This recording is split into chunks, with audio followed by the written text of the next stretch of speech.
کیے ابو جہل، اس نے جو بدترین روش اختیار کی وہ ایک خاندان تھا حضرت یاسر، ان کی اہلیہ حضرت سمیہ اور ان کے فرزند حضرت عمار رضی اللہ تعالی عنہم۔ یہ غلام نہیں تھے، حضرت سمیہ تو کنیز تھیں لیکن یاسر غلام نہیں تھے۔ ان کی کہانی یہ ہے، واقعہ یہ ہے کہ یہ بہت نیک آدمی تھے یاسر، یمن کے باشندے۔ انہیں کو خواب میں بشارت ہوئی کہ نبی کا ظہور ہونے والا ہے مکے میں، جاؤ شاید ان کے قدموں تک پہنچ جاؤ۔ یہ یمن سے ترک وطن کر کے مکے آ گئے۔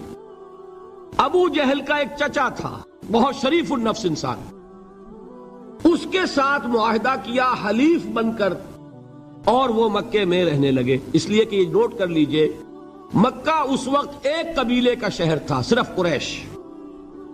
یا قرشی رہ سکتا تھا وہاں یا قرشی کا حلیف، کہ اگر تو کسی قرشی نے آپ کو امان دی ہوئی ہے تو آپ رہ سکتے ہیں مکے میں، ورنہ نہیں۔ یا تیسرے قرشی کا غلام، غلام تو ملکیت ہی ہے اس کی، جیسے بھیڑ بکری ہے کسی قرشی کی اسی طرح اس کے غلام ہے۔ یہ تین کیٹیگریز تھی انسانوں کی مکے میں۔ اسی کو نوٹ کیجئے کہ جو بیچارے غلام تھے وہ سب سے زیادہ ستائے گئے، اس لیے کہ غلاموں کے تو حقوق ہی کوئی نہیں تھے۔ بلال غلام تھے، ابو فقی غلام تھے، زنیرہ ایک کنیز تھی۔ ان کو جو ماریں پڑی ہیں اس کا آپ کو معلوم ہے۔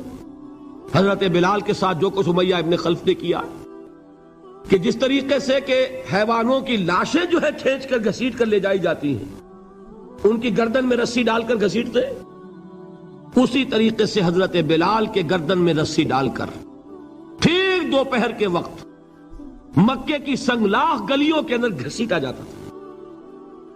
نیچے زمین جل رہی ہے توے کی طرح، اور ویسا بھی ہوتا تھا کہ چت لٹا دیا، اوپر سے وہ آگ مکے کا کہ سورج جو ہے ذرا نوٹ کیجئے، آگ برسا رہا، نیچے زمین توے کی طرح جل رہی ہے، اور ایک بھاری سل بھی لا کر جو ہے سر پر رکھ دی، چھاتی پر رکھ دی گئی ہے کہ آواز نہیں نکل رہی، جھاگ نکل رہے منہ سے، لیکن اس حال میں بھی احد احد احد، ایک ایک اللہ، قل هو اللہ احد، الفاظ نکل رہے۔ یہ ہے وہ صبر، صبر علی الابتلاء، صبر علی الایذاء۔ یہ ابتلاء اور ایذاء پر صبر ہے، جھیلو برداشت کرو، اس توحید پر قائم رہو، محمد کی رسالت کے اقرار کرتے رہو صلی اللہ علیہ وسلم، لیکن ہاتھ نہیں اٹھانا۔ اب میں آپ کو بتا رہا تھا یہ تو غلام تھے، یہ جو تھے یاسر یہ حلیف تھے، غلام تو نہیں تھے نا۔ البتہ وہ ابو جہل کے چچا کی کنیز تھی یہ سمیہ، انہوں نے اجازت لے کر ان سے نکاح کر لیا، یہ تو کنیز رہیں گی۔ بیٹا جو ہوا وہ بھی ایک طرح سے جب کنیز زیادہ ہے تو غلام ہو گیا، عمار ابن یاسر۔ وہ جو شخص تھا بہت شریف النفس ابو جہل کا چچا، وہ مر گیا۔ اب ابو جہل جو ہے اس خاندان کا سربراہ ہے، لہذا یہ تینوں جو افراد ہیں وہ اس کے رحم و کرم پر ہیں۔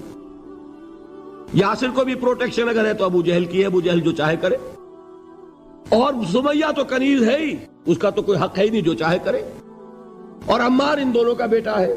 لہذا بدترین معاملہ کیا ابو جہل نے ان تین افراد کے ساتھ۔ حضرت سمیہ کے ساتھ جو کچھ کیا گیا ہے آپ اس کا تصور نہیں کر سکتے۔ بالآخر جو شہید کیا ہے حضرت سمیہ کو، ایذائیں دے دے کے، سسکا سسکا کے، ان کے جسم کے نازک حصوں کو جلا کے، داغ دے کر، کہتا کیا تھا، ایک دفعہ کہہ دو کہ میرا جو یہ بت ہے یہ بھی الہ ہے، مان لو میں چھوڑ دوں گا۔ تنگ آ گیا، کسی طریقے سے ایک دفعہ کہہ دو پھر میں چھوڑ دوں گا۔ لیکن یہ میاں بیوی حضرت یاسر اور حضرت سمیہ رضی اللہ تعالی عنہما، یہ ہے ثبات، یہ ہے صبر، یہ ہے استقلال، ایک مرتبہ بھی کہنے کے لیے تیار نہیں ہوئے، جو چاہو کر لو، اب ہم تو اس سے پیچھے نہیں ہٹیں گے۔ تنگ آ کر اس نے حضرت سمیہ کی تو شرمگاہ میں برچھا مارا ہے اور شہید کیا۔ حضرت یاسر کے بارے میں ایک روایت یہ ہے، ستا ستا کے، تنگ کر کر کے، آخر کار جو ختم کیا انہیں شہید کیا کس طرح؟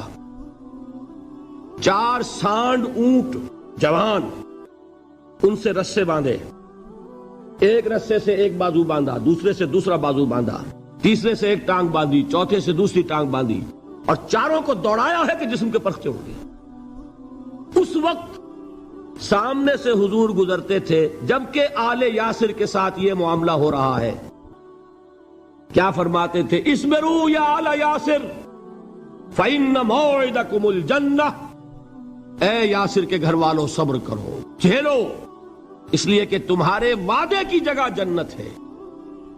اللہ تعالیٰ ادھر آنکھ بند ہوگی ادھر جنت میں تمہارا داخلہ ہو جائے گا۔ یہ ہے تواصوا بالصبر، والعصر ان الانسان لفی خسر۔ یہ تواصوا بالصبر پر کون عمل کر رہا ہے؟ محمد الرسول اللہ صلی اللہ علیہ وسلم۔ دے تو بھی محمد کی صداقت کی گواہی۔ یہ صداقت کی گواہی دیتے ہوئے انہوں نے اپنی جانیں دے دی۔ 4 سے لے کر 12 تک 8 برس، اس کو کہتے ہیں پرسیکیوشن، فزیکل پرسیکیوشن، تشدد، مار پیٹ، جلانا، دہتے ہوئے انگاروں پر لٹانا، فاقے رکھنا، بھوکے رکھنا، ان کو ڈال دی گئی زنجیریں، گھروں میں بند کر دیا گیا نوجوانوں کو۔